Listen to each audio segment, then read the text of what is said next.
Today, Hong Kong is one of the most recognizable cities in the world. Towering skyscrapers surround one of the busiest harbors on Earth. Its streets contain British names, Chinese signs, and double-decker buses. For more than 150 years, this city on the southern coast of China was controlled by Britain. But Hong Kong did not become British because China willingly handed over an unused island. Britain took Hong Kong after defeating China in a war connected to illegal drug trafficking, foreign trade, and the right of China to control what entered its own territory. To understand why, we need to go back to the 1700s. At the time, China was ruled by the Qing dynasty. China was one of the largest, wealthiest, and most powerful empires in the world. It had a huge internal economy, major cities, productive farmland, and an enormous population. Chinese manufacturers produced goods that were admired across the world: silk, porcelain, tea. European consumers wanted all of them. Britain, in particular, had become obsessed with Chinese tea. Tea had gone from being an expensive luxury to an ordinary part of British life. People drank it at breakfast. They drank it while working. They drank it at social gatherings. Britain imported enormous quantities of tea from China, along with silk and porcelain. But China did not have the same appetite for British goods. From the Qing government's perspective, this was not necessarily a problem. China already had a large economy and could produce most of what it needed. It did not need to reorganize its trade system simply because Britain wanted to sell more products. China was also not completely closed to international trade. Foreign merchants were allowed to operate through the southern city of Guangzhou, which Europeans called Canton. However, the Qing government placed strict limits on how that trade worked. Foreign merchants could deal only with a group of approved Chinese merchants. They were confined to designated trading areas. They could not travel freely through China. They could not directly negotiate with senior Qing officials. This arrangement became known as the Canton system. To the Qing government, these restrictions were a way to manage foreign traders, collect taxes, and maintain political control. China had seen foreign merchants, missionaries, and colonial powers expand across Asia. The Qing government had little reason to allow them unrestricted access to Chinese territory. But Britain saw the system differently. British merchants believed China was unfairly limiting their ability to make money. They wanted access to more ports. They wanted lower restrictions. They wanted direct diplomatic relations with the Qing court. Most importantly, they wanted China to buy more British goods. In 1793, Britain sent Lord George Macartney to meet the Qianlong Emperor. Macartney carried gifts and requests for expanded trade. The mission became famous partly because of a disagreement over a Chinese court ritual called the kowtow. A kowtow involved kneeling and bowing so deeply that a person's forehead touched the ground. At the Qing court, it was a formal act of respect performed before the emperor. British representatives worried that performing the full ritual would suggest that the British king was inferior to the Chinese emperor. The disagreement was partly cultural, but it also revealed a much larger problem. Britain wanted to be treated as an equal diplomatic power. The Qing court viewed the British visitors through its own established political traditions. Macartney did not receive the trade concessions Britain wanted. The Qianlong emperor rejected the requests. This decision is sometimes presented as China arrogantly refusing to engage with the modern world. But from the Qing government's perspective, Britain was a distant foreign country asking China to change a trading system that already worked in China's favor. Britain wanted access. China wanted control. And neither side accepted the other's view of how their relationship should work. The disagreement soon became an economic problem for Britain. Britain kept buying Chinese tea, silk, and porcelain. China generally demanded payment in silver. This meant enormous quantities of British silver flowed into China. From China's perspective, this was normal trade. Britain wanted Chinese products, so Britain paid for them. But British merchants and officials disliked the imbalance. They needed to find something that Chinese consumers would buy in large quantities. They found their answer in opium. Opium is produced from poppies. It can be used as a powerful painkiller, but it's also highly addictive. Opium already existed in China before British merchants expanded the trade.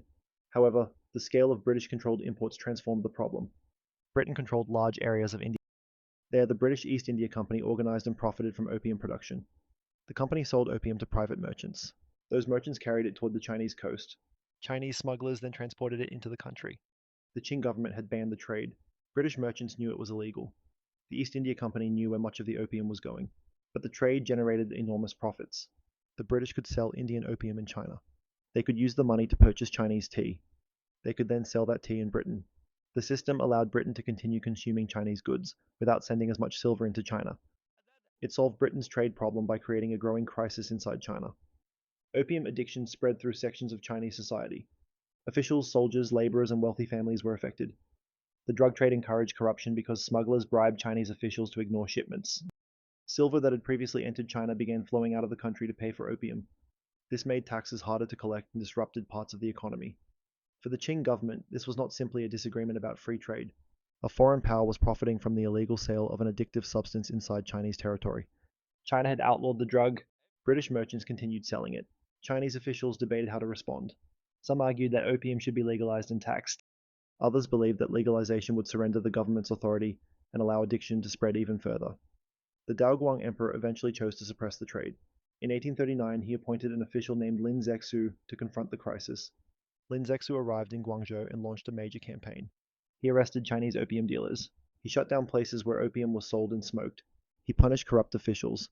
He also wrote to Queen Victoria. In the letter, Lin questioned why Britain allowed merchants to sell opium in China when the drug faced restrictions in Britain itself. His argument was straightforward. British merchants were making money from something that was harming Chinese people and violating Chinese law. Lin then ordered the foreign merchants in Guangzhou to surrender their opium. When they resisted, Chinese authorities confined the foreign trading community and cut off supplies. Britain's representative, Charles Elliot, eventually instructed the merchants to hand over the drug. More than 20,000 chests of opium were surrendered. This represented well over 1 million kilograms. Lin ordered the opium destroyed at Human. Workers dug trenches, mixed the drug with water, salt, and lime, and flushed the mixture away. From the Chinese perspective, this was law enforcement. The government had seized and destroyed an illegal drug being smuggled into its country. From the British merchant's perspective, valuable private property had been destroyed. The British government chose to treat the destruction as an attack on British commercial interests. Opium was not the only source of tension. Britain and China were also arguing over diplomacy, legal authority, and access to Chinese markets, but the destruction of the opium became the immediate trigger for war. The decision was controversial even in Britain. Some British politicians argued that their country was defending an immoral and illegal trade. William Gladstone, who later became Prime Minister, condemned the conflict as an unjust war. But the British government sent military forces. In 1839, fighting began in what became known as the First Opium War. The name makes the conflict sound like a war over whether opium should be legal, but it was also a war over sovereignty.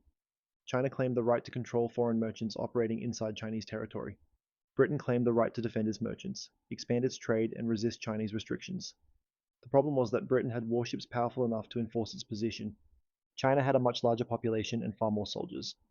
But the Qing military was not prepared to fight a modern naval empire. Britain possessed steam-powered ships, heavy naval artillery, and experienced forces operating across Asia. Many Qing troops had outdated firearms, poorly supplied forts, and limited coordination. China's coastal defenses had been designed to deal with pirates and regional threats, not industrial warships. Britain could move rapidly along the coast. Its ships could bombard forts from the water.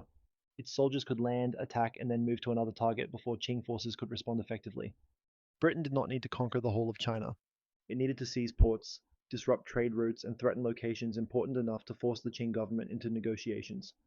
One British steamship became especially famous. It was called the Nemesis. It had a shallow hull that allowed it to enter rivers. Its steam engine allowed it to move without relying on wind. Its guns could destroy wooden vessels and coastal defenses. To Chinese soldiers facing it, the ship represented a form of warfare for which they had little preparation. Chinese forces did resist. The war was not a simple march through an empty country. Qing soldiers, local officials, and civilians fought in several locations. But resistance was undermined by weak leadership, poor communication, and outdated equipment. The war lasted for roughly 3 years. British forces attacked along the coast and moved into major rivers. They eventually threatened Nanjing and the Grand Canal. The Grand Canal was vital because it carried grain and supplies toward northern China. If Britain disrupted it, the consequences could spread far beyond the battlefield. The Qing government feared that continuing the war could threaten the stability of the entire empire. In 1842, China was forced to negotiate. The result was the Treaty of Nanjing. The treaty required China to pay a large indemnity. It opened 5 Chinese ports to British trade. It dismantled important parts of the Canton system. It gave British merchants far greater access to China. And it forced China to surrender Hong Kong Island to Britain. This was the beginning of British Hong Kong. The treaty did not represent an agreement between equal powers. China signed it after military defeat. It became the first of what China later called the unequal treaties. These agreements forced China to grant foreign powers rights and territory that those powers would never have accepted inside their own countries. But why did Britain want Hong Kong? At the beginning of the war, Hong Kong was not yet a major city. The island contained villages, fishing communities, and farmland. Its population was relatively small, but its location was extremely valuable. Hong Kong sat near the mouth of the Pearl River and close to Guangzhou, one of southern China's most important trading centers. It had a deep natural harbor where British ships could anchor. It could be defended by the British Navy. Most importantly, it gave Britain a permanent base where Chinese law no longer applied. British merchants could store goods there. British warships could resupply there. British officials could control trade without depending on permission from the Qing government. Britain had demanded access to China. After the war, it took a piece of Chinese territory from which it could pressure China more effectively. The Treaty of Nanjing did not officially legalize opium. China was not explicitly ordered to continue purchasing it, but the war weakened China's ability to stop the trade. Opium smuggling continued and expanded. Britain and other Western powers demanded even more access, more ports, and more legal privileges. The tensions eventually led to the Second Opium War in the 1850s. Britain fought alongside France. China was defeated again. Foreign troops entered Beijing. They looted and burned the old Summer Palace, one of the Qing Emperor's great palace complexes. In 1860, China was forced to surrender part of the Kowloon Peninsula to Britain. Opium imports were also effectively legalized through the treaty arrangements surrounding the conflict. Britain's Hong Kong colony now extended beyond the original island. Then in 1898, China was pressured into leasing the new territories and hundreds of surrounding islands to Britain for 99 years. Together, Hong Kong Island, Kowloon, and the new territories formed the territory now known as Hong Kong. Under British rule, Hong Kong grew into a major port and commercial center. Its harbor connected trade between China, Britain, and the wider world. Large numbers of Chinese people moved to Hong Kong for employment, business, or refuge from wars and political instability on the mainland. Chinese workers, merchants, and families built much of the city's economy, but they did not control its government. For most of the colonial period, Hong Kong's population had little democratic power. The governor was appointed by Britain. Senior positions were dominated by British officials. Racial discrimination shaped housing, employment, and access to political authority. The city became wealthy, but it remained a colony. For China, the loss of Hong Kong became part of a much larger national story. The Opium Wars marked the beginning of what is often called the Century of Humiliation. During this period, China was repeatedly defeated by foreign powers. Foreign governments seized territory, controlled ports, demanded compensation, and claimed special legal rights inside Chinese cities. Hong Kong became one of the clearest symbols of that humiliation. It represented a piece of Chinese land taken after China tried to stop an illegal drug trade. By the 20th century, both China and Hong Kong had changed dramatically. The Qing dynasty collapsed. China experienced revolution, invasion, and civil war. Hong Kong became a densely populated global city, but British control could not continue forever. Hong Kong Island and part of Kowloon had been ceded to Britain permanently under the old treaties. However, most of Hong Kong's land was located in the new territories. Britain's 99-year lease over that territory was due to expire in 1997. By then, the different parts of Hong Kong were completely interconnected. Roads, railways, reservoirs, housing, and businesses crossed the old boundaries. Britain could not realistically return the new territories while keeping the rest. Britain and China began negotiations. In 1984, they signed the Sino-British Joint Declaration. Britain agreed to return all of Hong Kong to Chinese sovereignty in 1997. China stated that Hong Kong would retain its existing economic system and a high degree of autonomy under the principle of one country, two systems. On July 1st, 1997, British rule ended. The transfer ceremony closed a colonial period that had begun 155 years earlier. So why did Britain take Hong Kong? Because Britain wanted greater access to Chinese markets. Because Britain consumed enormous amounts of Chinese tea but disliked paying China in silver. Because British-controlled merchants responded by selling Indian opium illegally inside China. And because when the Qing government attempted to stop that trade, Britain used military force. China did not lose Hong Kong because it refused every form of international trade. It lost Hong Kong because it tried to control trade within its own borders and faced an empire with more advanced weapons. Britain called it commerce. China saw smuggling. Britain called it the defense of property. China saw the destruction of its sovereignty. Britain won the war, forced China to sign an unequal treaty, and took Hong Kong as a strategic base. The city that later became famous for trade, finance, and global business began as the prize of a war fought after China tried to destroy an illegal drug supply. Britain wanted tea. China demanded silver. British merchants sold opium. And when China tried to stop them, Britain sent warships.